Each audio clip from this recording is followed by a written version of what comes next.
Um processo de psicoterapia tem a função de readaptar a pessoa? Vamos falar sobre isso agora assistindo ao vídeo aqui do Rodrigo, nômade, né, que vive numa Kombi amarela, largou tudo. Vamos ver o que ele fala sobre isso e vamos refletir sobre isso aqui junto. Mas antes, não se esqueça aí de se inscrever no canal, deixar sua avaliação, deixar seu comentário sugerindo, questionando, fazendo o que você quiser. Me siga também nas outras redes sociais.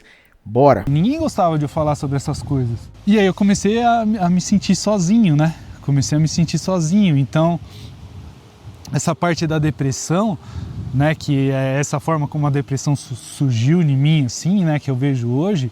Eu vejo que foram tudo por esse caminho. Eu comecei a me sentir muito deslocado numa sociedade que, ao meu ver hoje, eu entendo que é ela que está doente, né? Sim, são a maioria das pessoas que estão doentes, né, brigando aí por Lula e Bolsonaro, né, como se não fossem um lado de uma moeda e o outro lado da mesma moeda, né, como se não fosse a mesma coisa. E eu achava que eu que estava errado. Eu achava que tinha algum problema comigo, né? As pessoas falavam para mim, você precisa se consultar num psicólogo, num terapeuta. E aí foi a primeira vez até que eu comecei a me consultar, mas eu percebi que o psicólogo queria mais me adequar àquela sociedade, me fazer me adequar àquela sociedade, do que o que eu realmente queria, que era de fato sair dela. E aí, hein? Olha que negócio interessante. De um lado, ele percebendo uma sociedade doente, e aí ele vai numa psicoterapia e o psicólogo tenta readaptar ele àquela sociedade. De cara, muitos podem pensar que ele foi num psicóloga, né, de abordagem terapia cognitivo-comportamental, mesmo porque ali se fala em funcionalidade, estar funcional ou não estar funcional. Só que, primeira coisa, readaptar ou se adaptar ao quê? E aí a gente pensa em outras abordagens, como por exemplo a psicanálise, e ela vai no sentido oposto, de não adaptação. De seguir tanto que a ética é do desejo do sujeito. Só que aí também vai num outro polo de uma individualidade, entende?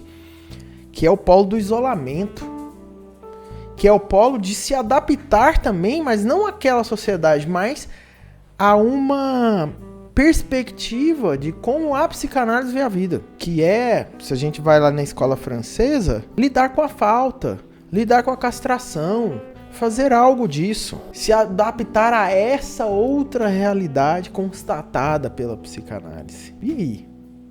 Como é que fica essa questão de adaptação, né? O Jung tem uma resposta diferente, que eu particularmente gosto. Primeiro, ele vai falar de adaptação interna e externa. Uma adaptação ao mundo e aos valores coletivos, vamos dizer assim, ou uma adaptação ao seu mundo interior, né? Que inclui o inconsciente, sua sombra e tudo mais. E quando a pessoa vai para um tratamento, como o Rodrigo aqui foi, segundo Jung, pode-se esperar uma neurose por causa de um transtorno, de uma polarização, né? Ou mais para um lado ou mais para o outro, desse processo de adaptação. Ou muito adaptado externamente, ou muito internalizado. Só que a ética da psicologia analítica é a ética da individualização, que não se confunde com o individualismo, que é mais essa coisa só eu comigo, meu desejo, né? Como muitos psicanalistas falam, o desejo do paciente. Será mesmo que é do paciente? O processo de individuação que o Jung identifica compõe-se de dois movimentos ao mesmo tempo antagônicos e complementares. De um lado, a diferenciação e o de outro, ou no mesmo lado, a integração, definindo então como a realização do coletivo, do universal e ao mesmo tempo das peculiaridades individuais. Veja que é propositalmente, como tudo do psiquismo, paradoxal. Cito Jung, o caminho da individuação não é o do individualismo em seu sentido limitado, negativo, mas um caminho que intensifica, em vez de diminuir, a percepção social e a responsabilidade. Na verdade, o que vai acontecendo é quando a gente vai fazendo essa caminhada para esse mundo interno, a nossa falta no mundo externo precisa, segundo Jung, ser compensada. De que forma? Com a gente levando para o mundo externo, que a gente ficou com dívida por causa da nossa ausência, novos valores criativos, positivos e úteis para aquela sociedade. Então veja que há no processo de individuação, primeiramente, muito integrado à adaptação externa. Há um movimento de internalização, se aprofundar no seu inconsciente, né?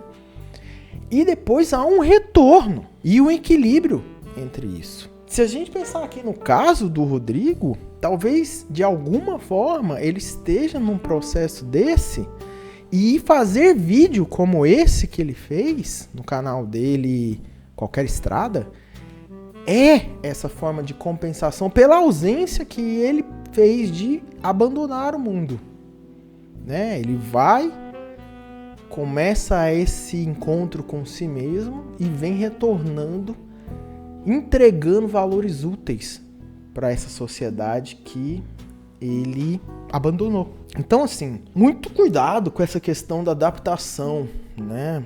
Eu entendo que o que ele falou aqui é uma adaptação mesmo, assim, retornar para a adaptação externa. Ser funcional, como o Jung fala, fazer uma identificação com a persona e deixando de ver a persona apenas como uma função do self, uma dentre as outras todas, né? Persona também é importante. Enfim, o que você acha? Tem outro vídeo aqui na tela, inclusive falando sobre essa questão da incerteza que ele disse aí. Assiste, sei que você vai gostar bastante. Até o próximo.